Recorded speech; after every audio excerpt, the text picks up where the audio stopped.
मैं हूं लक्ष्मी शर्मा। यह पाणिनि शिक्षण संस्थान की एसीएफ की ऑनलाइन क्लास है। पिछले क्लास में हमने प्रतिशत पे बात की थी, आज उसी को हम आगे कंटिन्यू करेंगे। तो सबसे पहले हम देखते हैं, कुछ अभ्यास प्रश्न दिए थे उसको हल कर लेते हैं। ठीक। आपका पहला प्रश्न था कि चीनी के मूल्य में क्या होती है, 25% की वृद्धि हो जाने से एक महिला को चीनी की खपत में कितनी कमी कर देनी चाहिए कि उसका व्यय ना बढ़े। इस टाइप से प्रश्न हम किए थे, इसका हल देख लेते हैं।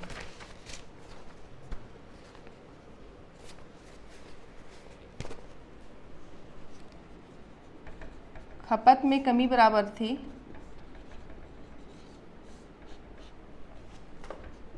100 गुणित वृद्धि प्रतिशत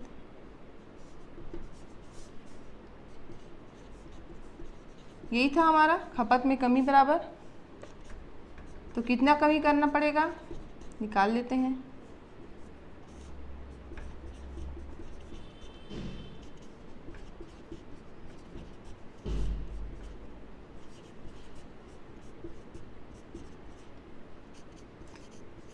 मतलब खपत में कितने की कमी करनी पड़ेगी, खपत में 20% की कमी करनी पड़ेगी।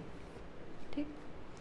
अगला प्रश्न था हमारा कि सेब का मूल्य 106 रुपये से बढ़कर 108 रुपये हो गया। ये थोड़ा अलग टाइप से प्रश्न है, कॉन्सेप्ट पता है तो बन जाएगा। ये भी क्या बोल रहा है, सेब का जो मूल्य है वो 106 रुपये से बढ़कर कितना हो गया, 108 रुपये हो गया है।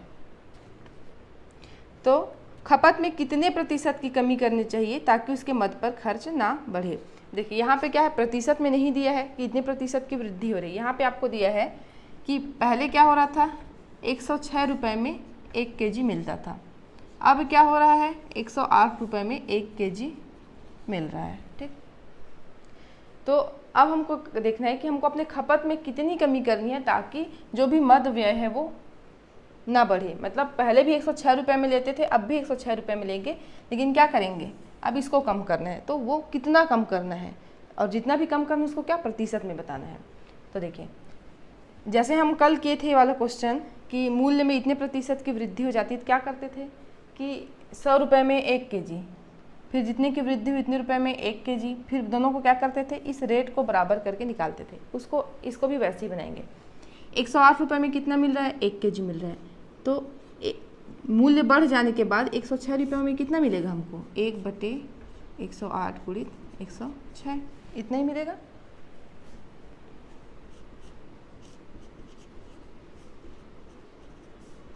कितना, 53/54 केजी। पहले 106 रुपये में 1 केजी मिल रहा था, अब 106 रुपये में 53/54। ऊपर क्या है, ये छोटा है, ये क्या है, बड़ा है, मतलब ये 1 से कुछ कम होगा। ठीक। कितना कम होगा, कितने प्रतिशत की कमी करनी, यही हमको बताना है कि जो हम कम किए हैं वो कितना प्रतिशत का कम किए हैं। तो जब भी प्रतिशत में बदलते हैं, जैसे हम पहले ही देखे थे, हमको क्या निकालना है, 53/54 1 से कितना प्रतिशत कम है। तो सबसे पहले क्या करेंगे, अंतर देखेंगे, अंतर कितने का है, 1/54।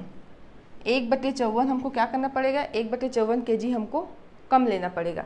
इसको क्या करना है, प्रतिशत में बदलना है। किससे तुलना कर रहे हैं, 106 से, 1 केजी से। तो हर में कितना हो जाएगा, 1।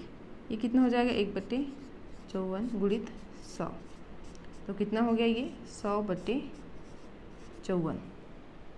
क्या करेंगे, इसको सही बटा में तोड़ लेंगे। आप लोग को आता होगा तोड़ना, ये 1 सही 46/54 यही होगा। ठीक।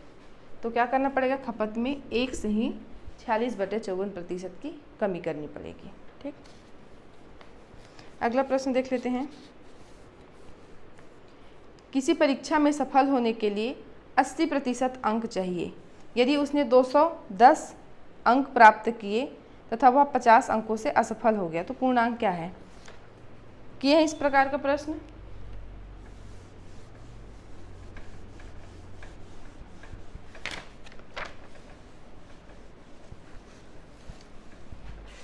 कितना प्रतिशत अंक चाहिए, 80% अंक क्या चाहिए, सफल होने के लिए चाहिए।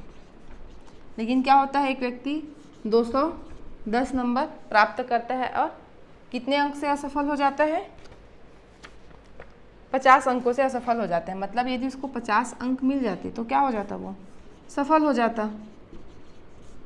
यही होता, सफल हो जाता। कितने में? 260 अंक में। इसको हल करेंगे तो कितना हो जाएगा? 260। 80% में सफल होता है, जो अंकों में किसके बराबर है? 260 के। तो जब हमको पता है कि 80% बराबर कितना होता है? 260, तो 100% कितना हो जाएगा?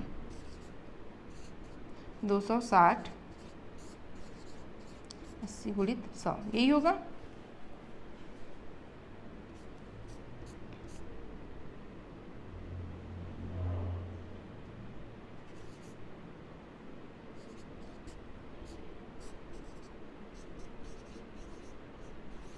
तो कुल पूर्णांक कितना हो गया हमारा? 325। ठीक, अगला क्वेश्चन क्या था?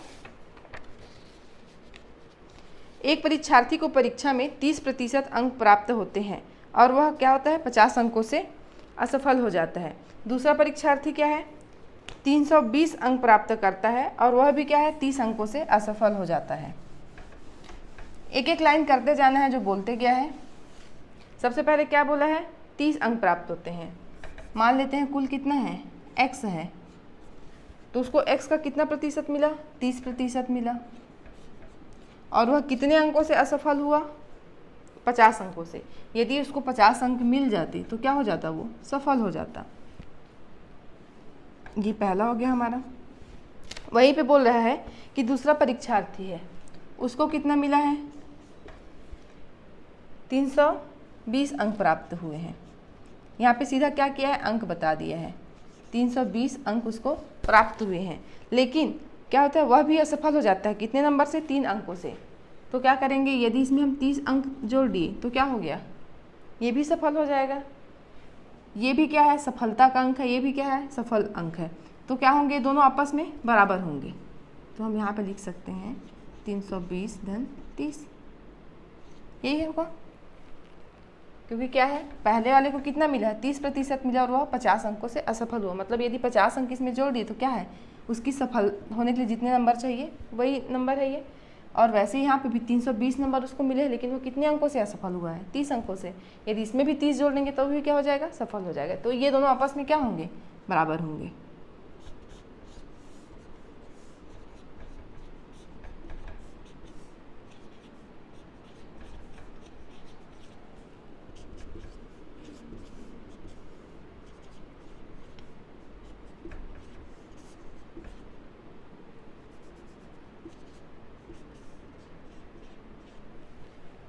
x क्या था? पूर्णांक माने थे, तो हमारा पूर्णांक कितना हो गया? यहाँ पे x हो गया। ठीक, अगला प्रश्न आप लोग कर दिए होंगे। एक व्यक्ति अपनी मासिक आय का 20% भोजन पर, शेष का 10% शिक्षा पर और शेष का 30% स्वास्थ्य पर खर्च करता है तथा 5040 रुपये बचाता है। उसकी मासिक आय कितनी है? ये आप कर लिए होंगे। ठीक, कुछ और इसमें प्रश्न देखते हैं।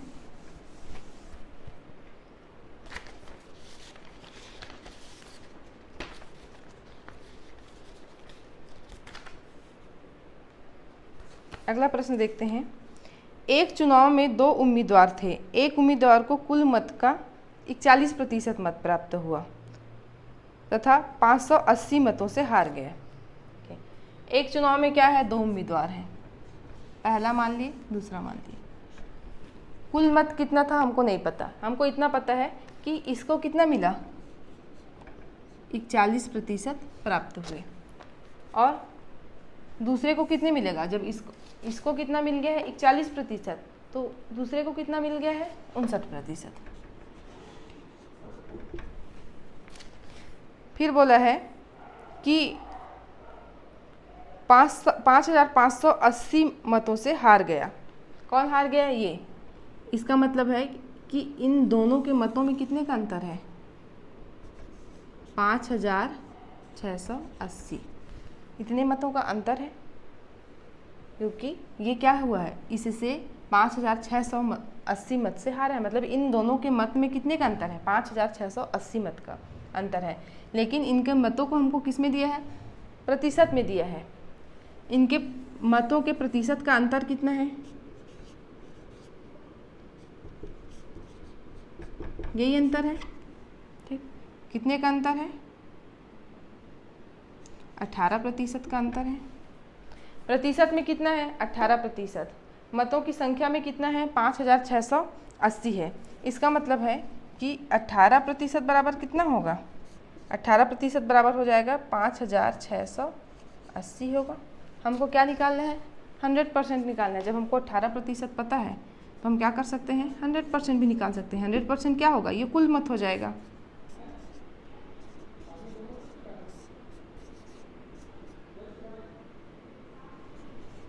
यही होगा।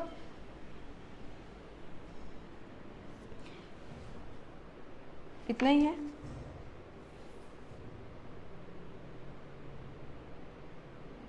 पाँच हजार 580 मत है। ठीक, ये क्या है, 5580।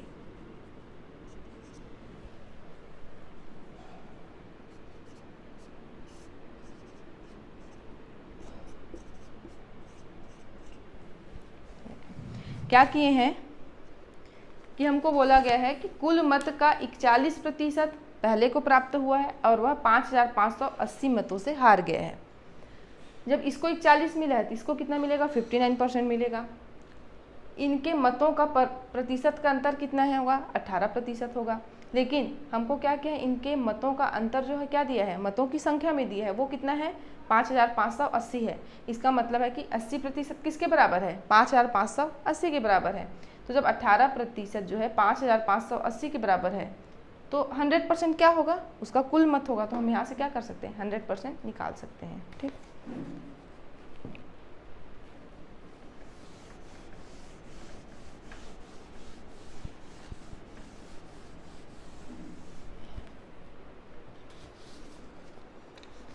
अगला प्रश्न देखते हैं।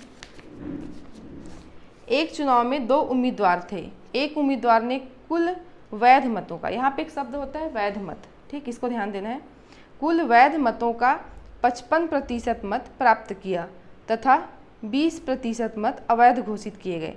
यदि कुल मत 7500 हो तो दूसरे उम्मीदवार ने कितना वैध मत प्राप्त किया। क्या दिया है, 2 उम्मीदवार थे, कुल मत कितना था, कुल मत है 7500। उसमें क्या बोला है, इसमें से 20% मत क्या हो गए, अवैध हो गए। इसका 20% मत अवैध हो गया। जब 20% मत क्या हो गया, अवैध हो गया, तो हमारे पास वैध मत कितने बचते हैं, 80%। वैध मत कितने हो गए, 80%। मतलब कुल मत का जो भी 80% होगा वही हमारा क्या होगा, वैध मत होगा। निकाल सकते हैं यहाँ से वैध मतों की संख्या कितनी होगी,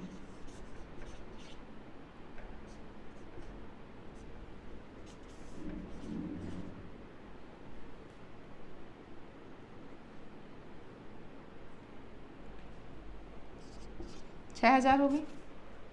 ये क्या है हमारा 6000 वैध मत है। ठीक, कुल कितना था हमारे पास, 7500 था, जिसमें से क्या हुआ, 20% मत अवैध हो गए। जब 20% मत अवैध हो गए तो हमारे पास वैध मत कितना बचा, 80%। तो हम क्या कर सकते हैं, इसका 80% निकाले, कितना आ गया, 6000 आ गया। अब उसमें बोल रहा है कि इस वैध मत का 55% एक उम्मीदवार ने प्राप्त किया है, तो दूसरे उम्मीदवार को कितना मिला है। अब यहाँ पे 2 उम्मीदवार हैं, यदि इसको कितना मिल गया है, 55% मिल गया है, तो हमको पूछा है कि इस दूसरे उम्मीदवार को कितना मत मिला है। इसको कितना मिला है, 45%। जब इस वैध मत का 55% क्या हुआ, प्रथम को मिला, तो वैध मत का 45% क्या होगा, दूसरे को मिलेगा। तो हम क्या कर सकते हैं, अब वैध मत का 45% निकाल सकते हैं। वैध मत कितना है, 6000 है। इस 6000 का हम क्या करेंगे, 45% निकाल सकते हैं।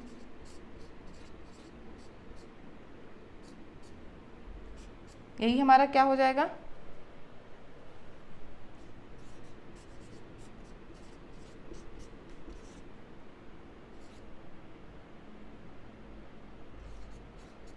कितना मिला उसको, 2700 मिला।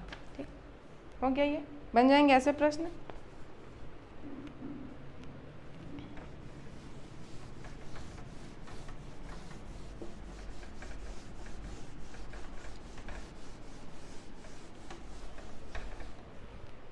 अगला प्रश्न देखते हैं। एक परीक्षा में क्या होते हैं 58% छात्र क्या है अंग्रेजी में अनुत्तीर्ण हो जाते हैं। क्या होते हैं, एक परीक्षा में 58% छात्र क्या है अंग्रेजी में फेल हो गए हैं और 37% किस में हुए हैं, गणित में अनुत्तीर्ण हुए।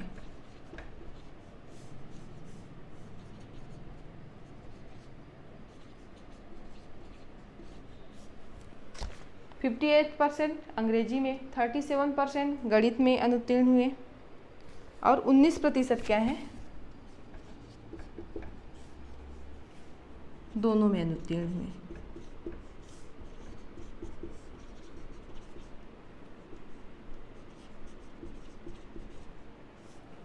हमको प्रश्न में क्या दिया है कि एक परीक्षा में 58% छात्र जो है अंग्रेजी में फेल हुए, 37% गणित में फेल हुए और 19% क्या है दोनों में फेल हुए हैं। ठीक, तो अब हमको बताना है कि दोनों विषयों में कुल कितने प्रतिशत छात्र जो है पास हुए हैं। ठीक, एक एग्जाम्पल देखते हैं। जैसे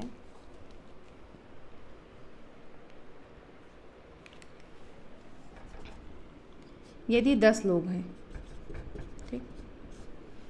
10 स्टूडेंट हैं, इसमें से क्या होते हैं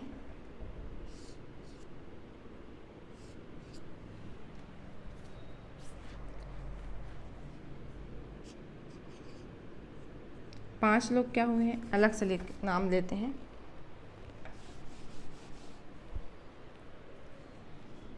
5 स्टूडेंट हैं, ए, 10 स्टूडेंट बी, सी, डी, ई, एफ, जी, एच, आई, जे, ये 10 स्टूडेंट हमारे पास। ठीक, इसमें से हम मान के चलते हैं कि ये 4 क्या हुए हैं अंग्रेजी में अनुत्तीर्ण हुए हैं। ठीक, ये 4 क्या हुए हैं अंग्रेजी में अनुत्तीर्ण हुए हैं। अब हम मान के चलते हैं कि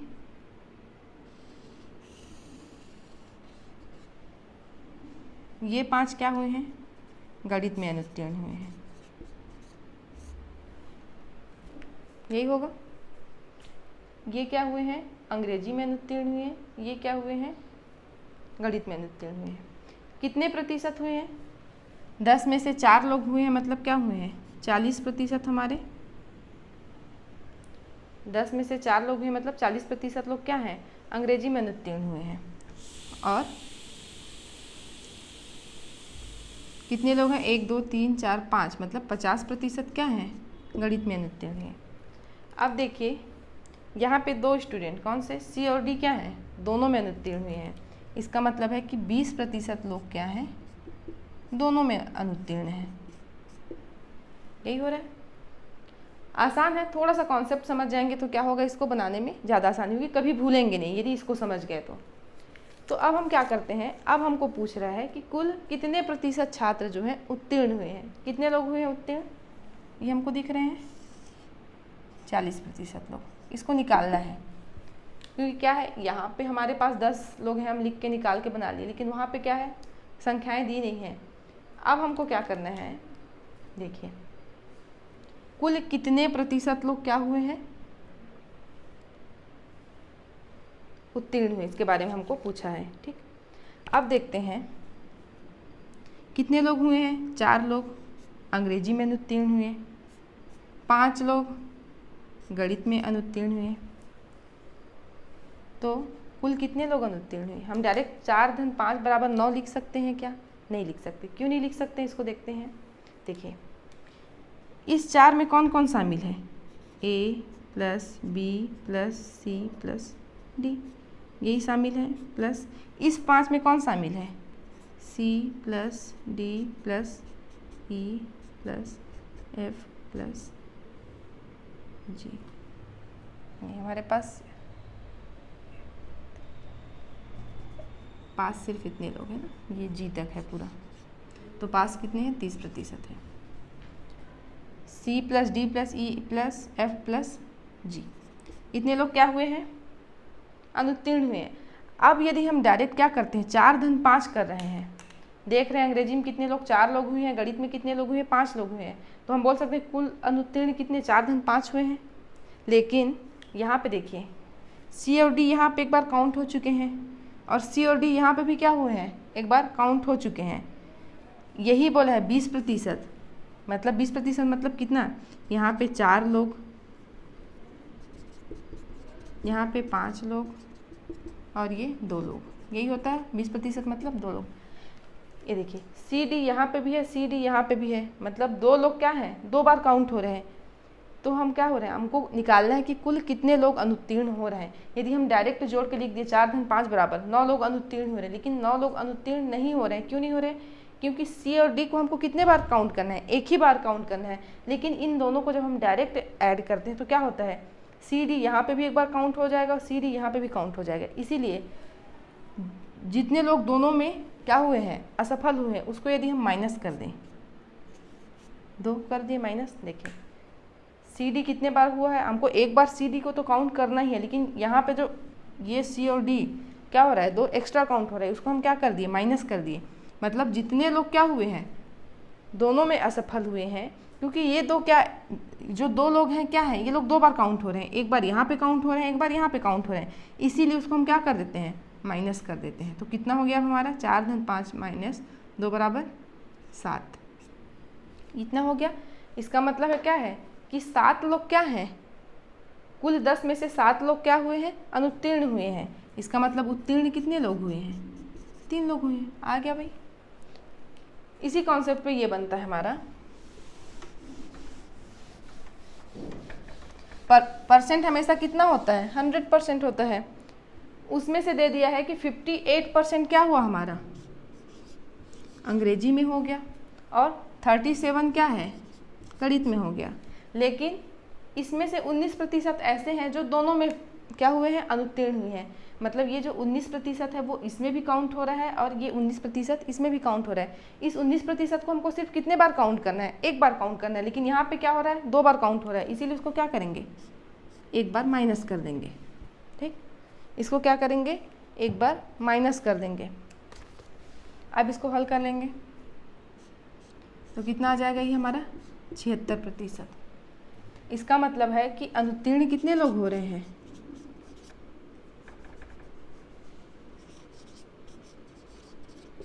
उस कक्षा में अनुत्तीर्ण हुए छात्रों का परसेंटेज कितना है, 76% लोग अनुत्तीर्ण हो रहे हैं।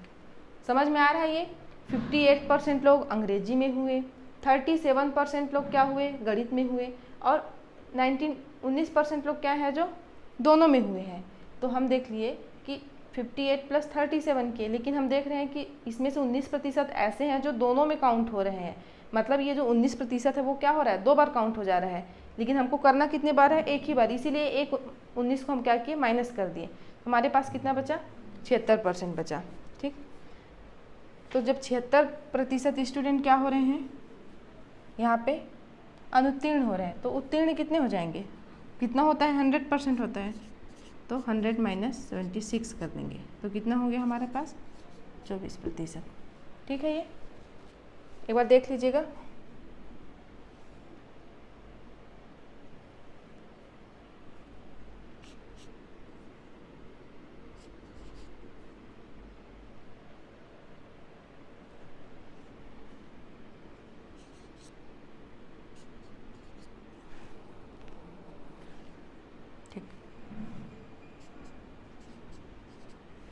ओके,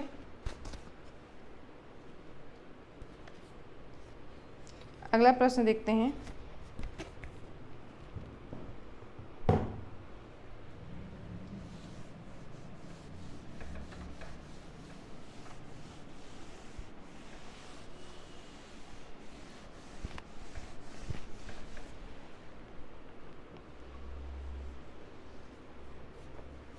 किसी परीक्षा में 60% लड़के गणित में तथा विज्ञान में 65% लड़के उत्तीर्ण हुए। यहाँ पे क्या दिया है हमारे पास, जो 60% है वो क्या हुए,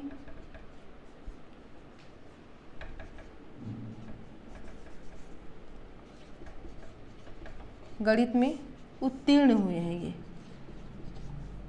प्रश्न को बहुत ध्यान से पढ़ना है। 60% लोग क्या हुए हैं, गणित में उत्तीर्ण हुए हैं और 65% विज्ञान में उत्तीर्ण हुए हैं।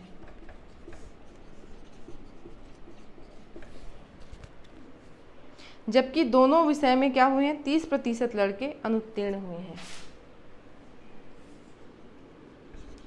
30% लड़के क्या हुए हैं, दोनों में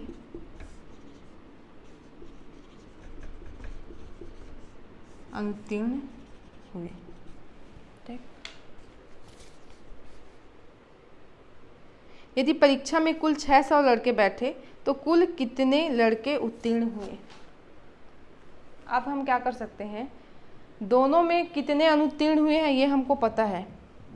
ठीक, दोनों में कुल कितने अनुत्तीर्ण हुए हैं, 30%। यदि हमको ये पता चल जाए कि गणित में कितने अनुत्तीर्ण हुए और विज्ञान में कितने अनुत्तीर्ण हुए, तो हम क्या कर सकते हैं, कितने उत्तीर्ण हुए यह निकाल सकते हैं। जब 60% लोग क्या हुए हैं, गणित में उत्तीर्ण हुए हैं, इसका मतलब क्या है कि इसमें 40% लोग क्या हुए हैं, अनुत्तीर्ण हुए हैं। यही होगा।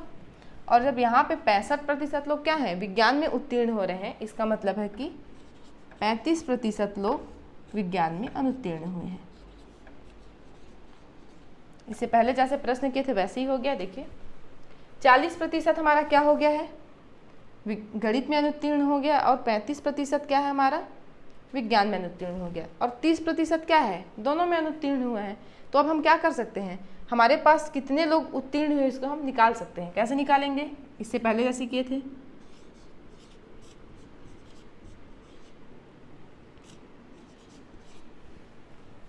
चालीस प्रतिशत इसमें, 35% इसमें और 30% दोनों में। 30 क्या हो रहा है, 2 बार काउंट है, इसको हम क्या किए हैं, यहाँ पे माइनस कर लिए हैं। तो कितना हो गया हमारा, 45%। ये क्या है, कुल छात्रों में 45% लोग क्या होते हैं, अनुत्तीर्ण होते हैं। जब 45% अनुत्तीर्ण हो गया तो फिर कितने प्रतिशत उत्तीर्ण होंगे हमारे, 55% उत्तीर्ण होंगे। आगे प्रश्न देखते हैं क्या पूछ रहे हैं। अब बोल रहा है कि परीक्षा में कुल कितने हैं, 600 लड़के बैठे हैं, तो कितने लोग उत्तीर्ण हुए हैं। 600 में से कितने लोग उत्तीर्ण हुए हैं, 55%। तो हम निकाल सकते हैं कि 600 का 55% कितना होगा,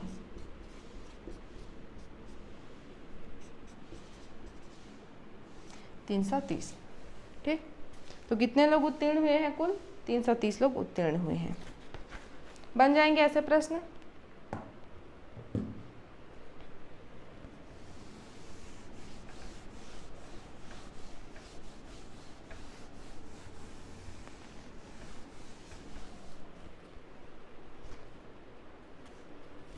अगला प्रश्न देखते हैं। एक छात्रावास में 600 लड़के हैं, उसमें से प्रत्येक क्या है, हॉकी अथवा फुटबॉल अथवा दोनों खेलता है। मतलब कुल कितने हैं, 600 लड़के कुल हैं हमारे पास। इस 600 में से प्रत्येक जो है कुछ ना कुछ खेलता ही है, चाहे वो हॉकी खेले या फुटबॉल खेले या हॉकी और फुटबॉल दोनों खेले। मतलब यहाँ पे क्या है, 100% लोग क्या हैं, खेल रहे हैं कुछ ना कुछ। ठीक, यदि 75% लड़के क्या हैं, 75% लड़के क्या हैं, हॉकी खेलते हैं। कुल का जो भी है उसका 75% लड़के क्या है, हॉकी खेलते हैं, और 45% लड़के जो हैं फुटबॉल खेलते हैं।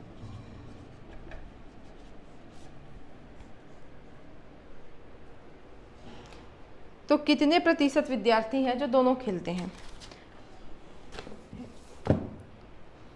यहाँ पे देख रहे हैं कि 100% लोग हैं जो खेलते हैं कुछ ना कुछ, चाहे वो क्या खेलते होंगे, फुटबॉल खेलेंगे या हॉकी खेलेंगे या फिर दोनों खेलते हैं। ठीक, हमको इतना बता दिया है कि इतने में से 75% लोग क्या है, हॉकी तो खेलते ही हैं, फुटबॉल 75% लोग क्या है, हॉकी खेलते हैं,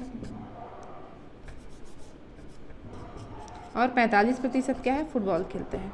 लेकिन दोनों कितना खेलते हैं हमको नहीं पता है। परसेंट हमेशा कितना होता है, 100% होता है। इसका मतलब है यदि हम इन दोनों को प्लस कर रहे हैं, कितना हो रहा है हमारा, 120 हो रहा है।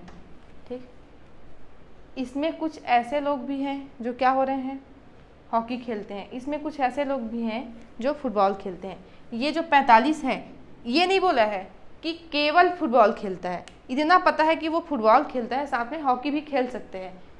इतना पता है कि इसमें 75% लोग हॉकी खेलते हैं, लेकिन इसमें कुछ ऐसे लोग भी हैं जो क्या है, फुटबॉल खेलते हैं। इन दोनों को हम जब प्लस करें तो कितना हो रहा है, 120। इसका मतलब है कि ये क्या है, ये सारे प्रतिशत में है। ये क्या है, 120, मतलब ये जो 20 है क्या हो रहा है, 2 बार जुड़ रहा है। इसका मतलब क्या है कि 20% लोग क्या हैं, ये जो 20% लोग हैं ये क्या खेलते हैं, हॉकी और फुटबॉल दोनों खेलते हैं। क्यों 120 आ रहा है, क्योंकि यहाँ पे 20 और यहाँ पे 20 2 बार क्या हो रहा है, ऐड हो रहा है। इसीलिए क्या हो रहा है, ये 100% से ज़्यादा हो जा रहा है। कितना ज़्यादा हो रहा है, 20%। इसका मतलब है कि 20% लोग क्या हैं, दोनों खेलते हैं। अब हमको प्रश्न में क्या दिया है, कुल 600 लोग दिए हैं, तो हम 600 का क्या निकाल सकते हैं, 20% निकाल सकते हैं। इसका मतलब है कि 120 लोग क्या हैं, दोनों खेलते हैं। इसको थोड़ा ध्यान से समझिए। हमको बोला है कि 600 में से प्रत्येक जो है कुछ ना कुछ खेलता है, मतलब हॉकी खेलेगा, फुटबॉल खेलेगा, या हॉकी और फुटबॉल दोनों खेलेगा। इसका मतलब है 600 मतलब क्या होता है, 600 का मतलब यहाँ पे है 100%। ठीक, 600 के ही हम क्या बोलेंगे, 100% बोलेंगे। अब वो बोला है कि 75% हॉकी खेलते हैं और 45% फुटबॉल खेलते हैं। इसका मतलब है कि कुछ ऐसे भी हैं यहाँ पे जो फुटबॉल खेलते हैं और कुछ ऐसे भी यहाँ पे जो हॉकी खेलते हैं। हमारे पास कुल कितने लोग हैं, 100% लोग हैं। इन दोनों को ऐड किए कितना हो रहा है, 120। क्यों 120 हो रहा है, क्योंकि कुछ ऐसे स्टूडेंट हैं जो यहाँ पे फुटबॉल में यहाँ पे भी ऐड हो रहे हैं और यहाँ पे भी, मतलब वो क्या हो रहे हैं, 2 बार जुड़ रहे हैं। तो कितने प्रतिशत स्टूडेंट हैं, वो हैं 20%। इसका मतलब है कि 20% क्या है, दोनों खेल रहे हैं। इन्हीं की संख्या हमको पूछा है तो हम निकाल सकते हैं कि क्या है, 20% लोग दोनों खेलते हैं। और 600 का 20% कितना हो गया, 120 हो गया। हमारा परसेंट यहाँ पे ख़त्म होता है। ठीक, कुछ क्वेश्चन देख लेते हैं जो पहले जो हमारे ACF के पेपर हुए हैं या कोई और एग्ज़ाम हुए हैं, उसमें किस टाइप से प्रश्न वो पूछते हैं। ठीक,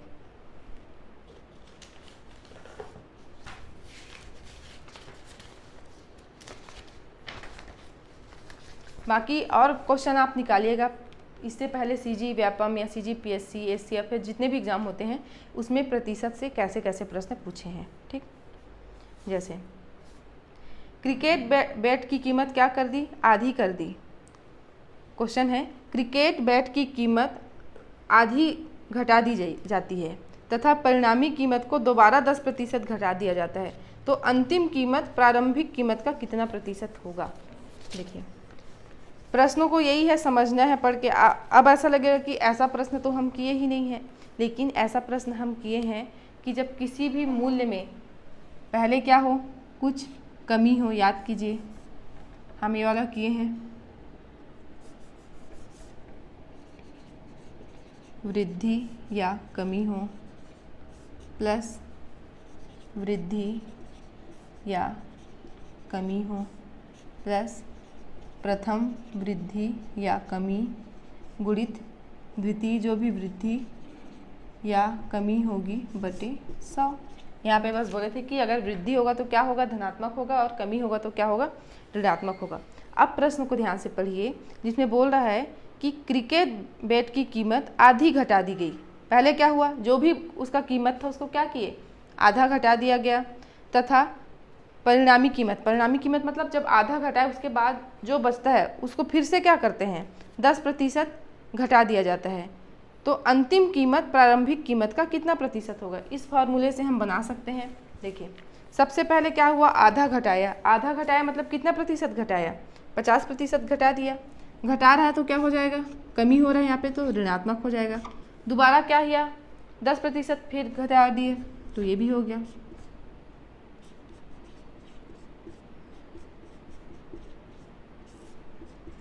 यही हो जाएगा।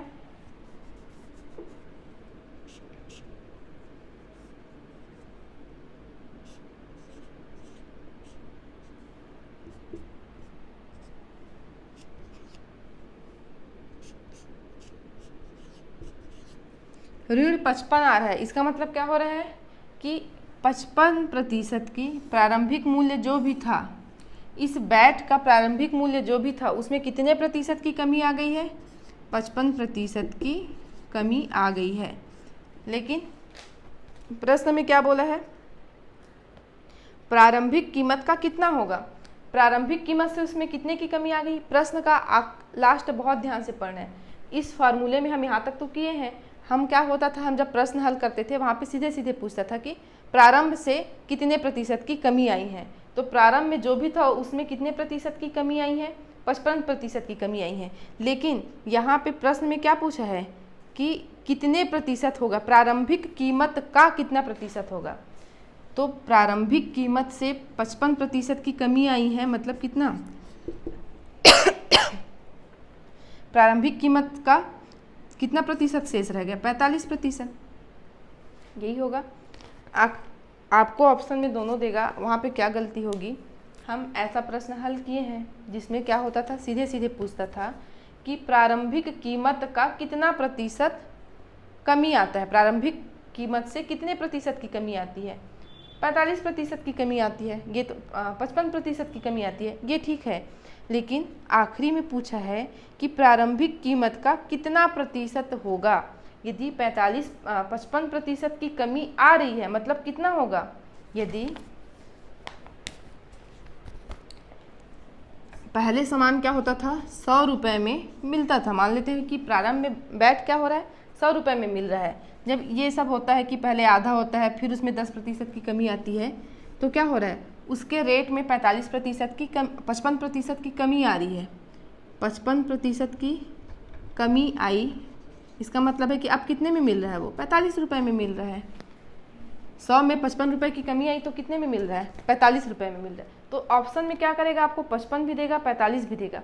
तो यदि हम क्वेश्चन को ध्यान से नहीं पढ़ेंगे, जैसे ही यहाँ पे 55 आएगा हम क्या करेंगे, वहाँ पे 55 में टिक लगा के आ जाएंगे। लेकिन इस बात का ध्यान रखना है कि आखिरी में, इस प्रश्न में भी नहीं, हम जब भी प्रश्न हल करेंगे हमको प्रश्न का आखिरी लाइन बहुत ध्यान से पढ़ के समझना है। क्योंकि क्या होता है, बहुत छोटी सी गलती है ये, यहाँ पे हम 55 टिक कर क्या जाएंगे, हमारा आंसर क्या हो जाएगा, गलत हो जाएगा। उसका कारण क्या है? उसका कारण ये नहीं है कि हमसे गणित बनता नहीं, उसका कारण ये है कि हम प्रश्न को ध्यान से नहीं पढ़े हैं, तो हमको समझ नहीं आया कि वो पूछ क्या रहा है।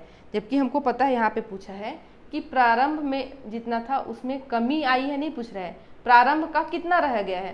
प्रारंभ में क्या है, 40 था, 100 रुपये था, अब वो कितना रह गया है, 45 हो गया है। ठीक, फिर अगला प्रश्न देखते हैं, ये भी पीएससी में पूछा गया है। यदि ए बी से 25% अधिक है, यदि ए बी से 25% अधिक कमाता है तो बी ए से x% कम कमाता है, तो x का मान क्या होगा? ये हल किए हैं, आप क्वेश्चन नोट कीजिए और आप बनाइएगा इसको, क्योंकि ऐसा प्रश्न हम हल कर चुके हैं। यहाँ पे क्या होता था, इस प्रकार का प्रश्न है, ए बी से इतना प्रतिशत अधिक है तो बी ए से कितना प्रतिशत कम होगा। वही प्रश्न है, ए बी से 25% अधिक कमाता है तो बी ए से कितने प्रतिशत कम कमाता है। ठीक, बन जाएगा ये भी। अगला प्रश्न हमारा है, चाय का मूल्य 20% बढ़ा दिया गया, एक व्यक्ति चाय की खपत कितना कम कर दे कि उसका जो खर्च है क्या हो, ना बढ़े। ठीक, इस प्रकार का प्रश्न भी हम कल हल करके देख चुके हैं, आप बना लेंगे इसको। वैसे ही प्रश्न एक और है, पेट्रोल के भाव में 20% की वृद्धि हो जाने पर एक व्यक्ति उसके उपयोग में कितने प्रतिशत की कमी कर दे जिससे पेट्रोल पर किए जाने वाला खर्च वही रहे, ना बढ़े। ये प्रश्न अभी हल किए हैं इस टाइप से, आप इसको हल कर लेंगे। आप खुद एक बार क्या करेंगे, पिछले क्वेश्चन पेपर उठाएंगे, वहाँ से देखेंगे कि परसेंटेज के कैसे क्वेश्चन आए हैं और आपसे कितना बन रहा है। बिल्कुल इस चीज़ पे ध्यान मत दीजिएगा। क्या होता है कि हम प्रश्न पढ़े और ऐसा लगा कि नहीं इस टाइप से क्वेश्चन तो हम क्लास में हल किए ही नहीं है तो हमसे नहीं बनेगा, ये नहीं करना है। हमको सिर्फ एक चीज़ से मतलब होना चाहिए, हमको परसेंट के बारे में बेसिक चीज़ें पता है। अब हमको सिर्फ ये देखना है कि प्रश्न को हमको ध्यान से पढ़ना है, समझना है और उसको क्या करना है, जैसे एक एक लाइन दी है उसको ऐसे क्या है हल करते जाना है। ठीक, देखिए एसीएफ के जो 2017 है उसमें एक क्वेश्चन पूछा था, ऐसे ही प्रश्न जो हम हल किए हैं। यदि चीनी का मूल्य 7% बढ़ जाए तब कोई महिला कितने प्रतिशत चीनी का उपयोग कम कर दे जिससे अतिरिक्त खर्च ना हो। हल किए हैं ऐसा प्रश्न, आप करके देख लीजिएगा। ठीक, चलिए अगला प्रश्न देखते हैं। एसीएफ 2017 में ही पूछा है परसेंट से। एक शहर की जनसंख्या क्या है, एक शहर की जनसंख्या कितनी है। जैसे इस प्रश्न को देखते हैं, हम इस टाइप से प्रश्न हल नहीं किए हैं। यदि ऐसा आ गया तो कैसे बनाना है, ऐसा आएगा ही, क्योंकि मैथ्स में क्या है, मैथ्स में आप क्वेश्चन क्या है, हम अपने मन से कुछ भी कैसे भी करके बना सकते हैं। तो ज़रूरी नहीं है कि हर टाइप से प्रश्न आपके क्लास में हल हुआ हो, आपको सिर्फ बेस समझना है और हल कैसे करना है ये समझना है। जैसे इस प्रश्न को देखते हैं। एक शहर की जनसंख्या 9000 है, पुरुषों की जनसंख्या में 8% तथा महिला की जनसंख्या 5% बढ़ी। ये कुल जनसंख्या है जिसमें क्या है, कुछ महिला होंगी और कुछ पुरुष होंगे। ठीक, कुछ महिला होंगे कुछ पुरुष होंगे और कुल जनसंख्या कितनी है, 9000 है। अब बोला है कि जितनी भी पुरुष की जनसंख्या है उसमें क्या हुई, 8% की वृद्धि हुई और जितनी भी महिला थी उनमें क्या हुआ है, 5% की वृद्धि हुई है। जिससे क्या होता है कि कुल जनसंख्या क्या हुआ, जब पुरुष की जनसंख्या में 8% की वृद्धि और महिला की जनसंख्या में 5% की वृद्धि हुई तो हमारी कुल जनसंख्या कितनी हो गई, 9600 हो गई है। तो हमको क्या करना है, शहर में पुरुषों की संख्या ज्ञात करनी है।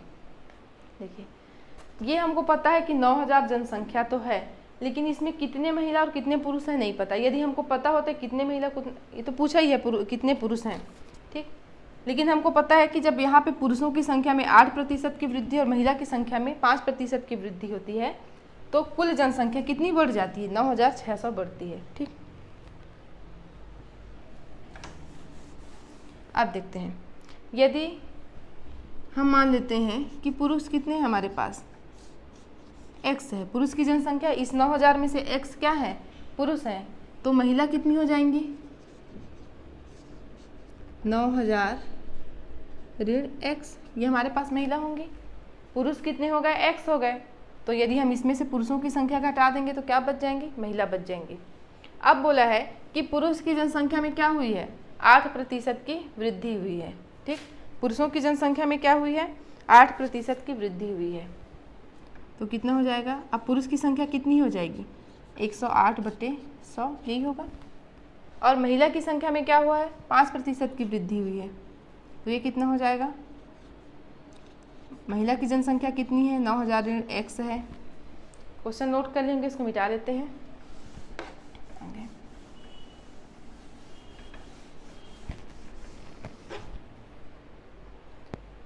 मतलब इसका 105% इतना ही बढ़ा है, जिससे क्या होता है, इन दोनों को जोड़ेंगे तो क्या होगा, हमारा कुल जनसंख्या है और ये किसके बराबर है, 9600 के बराबर है।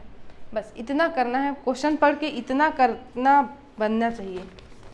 प्रश्न को हम क्या किए, ध्यान से पढ़े हैं कि एक शहर में 9000 जनसंख्या है, उसमें से कुछ पुरुष है कुछ महिला है, कितने हैं हमको नहीं पता, लेकिन हमको इतना पता है कि पुरुष की जनसंख्या में 8% की वृद्धि हुई, महिला की जनसंख्या में 5% की वृद्धि हुई, तो कुल जनसंख्या कितना हो गया, 9600 हो गया है। तो हम यहाँ पे मान लिए कि पुरुष की जनसंख्या x है, तो महिला की जनसंख्या 9000 ऋण x हो गई। पुरुष की जनसंख्या में 8% की वृद्धि की, महिला की जनसंख्या में 5% की वृद्धि की। ठीक,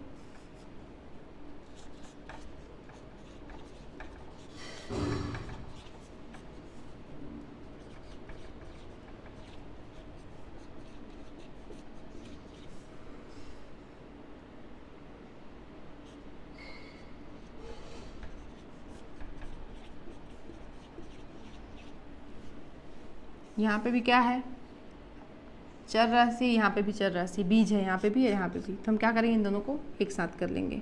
तो कितना हो जाएगा, 108 ऋण 105 मतलब 3x/100।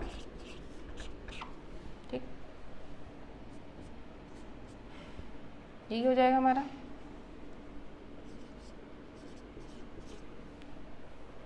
$9,600। ठीक,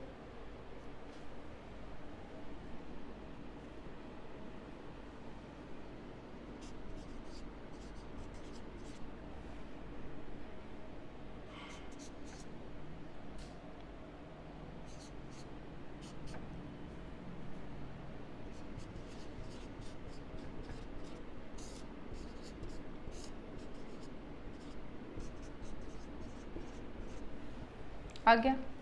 x क्या माने थे हम? पुरुषों की संख्या। प्रश्न में हमको क्या पूछा है? प्रश्न में भी हमको क्या पूछा? वो पुरुषों की संख्या पूछा है। तो कितनी होगी पुरुषों की संख्या? 5000 होगी। प्रश्न को ध्यान से पढ़ना है, बन जाएगा। यदि प्रश्न समझ गए हैं अच्छे से क्या पूछ रहा है, क्या क्या दिया गया है, क्वेश्चन में से क्या निकालना है हमको, क्या पूछा गया है और हमको क्या दिया गया है, इतना हम ध्यान से निकाल लेंगे तो क्या हो जाएगा, प्रश्न हमारा बन जाएगा। ठीक, एसीएफ 2016 में पूछा था, बहुत अच्छा क्वेश्चन है ये। जैसे x को x के x% से भाग देने पर x प्राप्त होता है, तो x का मान ज्ञात कीजिए। देखिए क्या करना है, प्रश्न को ध्यान से पढ़ना है। x को मतलब हम x को हम क्या कर रहे हैं, भाग दे रहे हैं। किससे भाग दे रहे हैं? x को भाग देने के लिए बोला है। किससे बोला है? x को x के x% से। x को किससे भाग देंगे? x के x% से भाग देने पर क्या मिलता है हमको? x ही प्राप्त होता है। बस इतना करने आ गया तो हम क्या करेंगे, इसको हम हल आसानी से कर सकते हैं। प्रश्न पढ़ के, प्रश्न क्या है, शब्दों के रूप में दिया है, उसको गणितीय रूप में लिखने यदि आ गया तो हम क्या कर लेंगे, आसानी से हल कर लेंगे। अब प्रश्न को ध्यान से एक बार फिर से देखिए और इससे मैच कीजिए। x को x के x% से भाग देने पर x प्राप्त होता है, तो x का मान क्या होगा? हल कर सकते हैं यहाँ पे।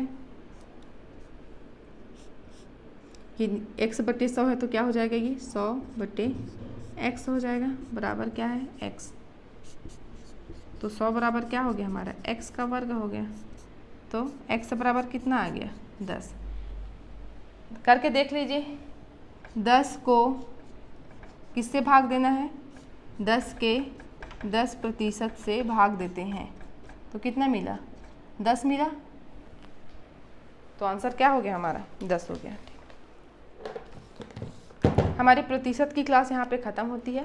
प्रतिशत की क्लास ख़त्म तो हो गई है। इसके बाद हम क्या करेंगे, प्रॉफिट एंड लॉस को करेंगे। प्रॉफिट एंड लॉस भी क्या होता है, पूरा परसेंट पे बनेगा। उसके बाद हम क्या करेंगे, आपका सिंपल इंटरेस्ट, कंपाउंड इंटरेस्ट करेंगे, वो भी क्या होता है, परसेंट बेस बनता है। उसके बाद हम क्या देखेंगे, पाई चार्ट।